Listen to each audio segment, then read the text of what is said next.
প্রত্যেকটা নারীর কিন্তু উচিত নিজের পায়ে দাঁড়ানো, নিজেকে তৈরি করা, যাতে ভবিষ্যতে কোনো দিন কোনো সমস্যার সম্মুখীন না হতে হয়।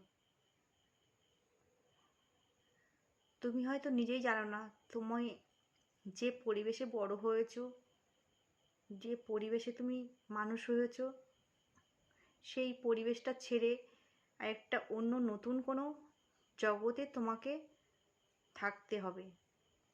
সেই জগতে, সেই পরিবেশে, সেই পরিবার তোমাকে সেইভাবে মানবে কিনা। তাই তোমাকে নিজের মতো করে বাঁচতে হবে, আর বাঁচতে গেলে নিজেকে তৈরি করতে হবে।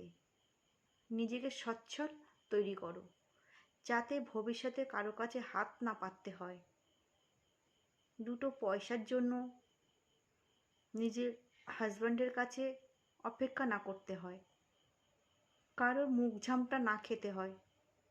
নিজেকে এমনভাবে তৈরি করো যে নিজেই নিজের সক্ষম। নিজেকে দুর্বলতা প্রমাণ করো না, নিজেকে তৈরি করো। ভগবান আমাদের হাত পা চোখ কান নাক সব দিয়েছেন, তাই নিজেকে বাঁচতে গেলে তৈরি করতে হবে, তাহলে দেখবে তোমাকে সবাই ভালোবাসছে।